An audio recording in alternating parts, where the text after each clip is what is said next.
Bonjour, merci d'être venu. Vous êtes peut-être un peu pressé, alors je vais être bref. Ceci devrait prendre seulement quelques instants. Ce que vous voyez n'est pas un tombeau. En fait, c'est un symbole bien vivant. La grande pyramide d'Égypte, c'est nous. Je vais expliquer. Notre anatomie spirituelle consiste en 8 choses. Elles sont les 4 éléments de terre, l'air, l'eau et le feu. Les 12 signes du zodiaque. Un 13e signe, c'est-à-dire un signe astrologique secret qui contient en lui tous les autres. Les cristaux, les chakras, le 3e œil ou le 6e sens, le kundalini, une sorte d'énergie cosmique ou divin résidant dans notre corps. Il est souvent symbolisé par un serpent. Et le dernier élément, l'androgénéité, ou les deux sexes en un peu comme le yin et le yang. Alors de quelle façon est-ce que la pyramide contient tout ceci? Commençons avec les 4 éléments. La pyramide possèderait 4 côtés. Chacun de ces côtés correspond à un élément. C'est tout. C'est la première façon que la pyramide nous représente. Nous avons les 4 éléments en nous, et ils sont aussi dans la grande pyramide. En ce qui concerne les 12 signes, chaque élément contient 3 signes astrologiques. L'élément terre, par exemple, contient le signe du taureau, la vierge et le capricorne. L'air, lui, contient le verseau, les gémeaux et balance. L'eau possède le signe du scorpion, poisson et cancer.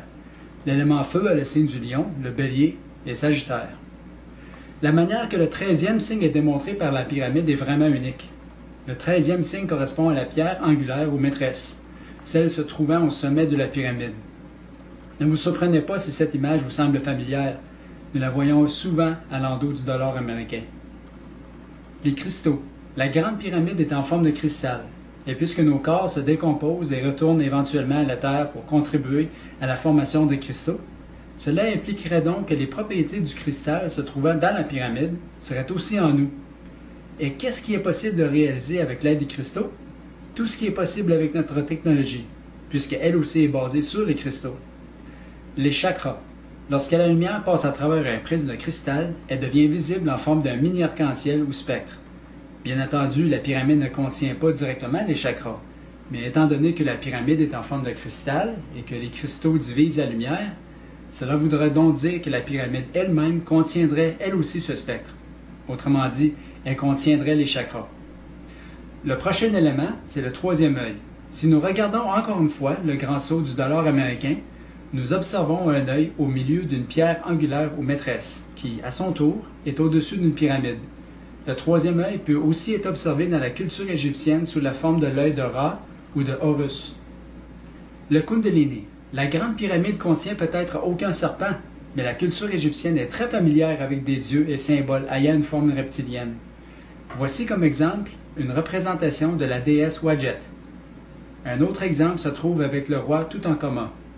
Ici, nous pouvons voir un cobra sur son front. En fait, à bien y penser, il existe une pyramide contenant un serpent avec des ailes, mais ce n'est pas en Égypte. Le temple mexicain de Chichen Itza, dans la vallée du Yucatan, possède aussi un serpent ailé. Ce serpent est nommé après le dieu Quetzalcoatl, qui 2 fois par année monte et descend les 364 escaliers de la pyramide. Vous voyez, un serpent dans une pyramide. Et le dernier élément, c'est l'androgénéité. Comme prévu, la grande pyramide possède elle aussi les 2 sexes, sous la forme des 2 pièces se trouvant à l'intérieur, c'est-à-dire celui du roi et de la reine, mâle et femelle.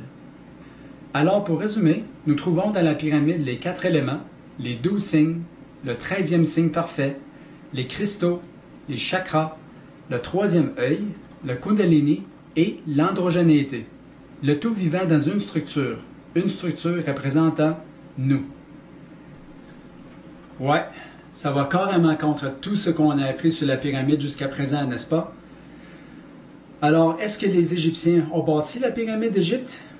Ou est-ce qu'ils ont tout simplement été impliqués dans sa construction? Je vais vous laisser répondre à cette question. Merci pour votre temps.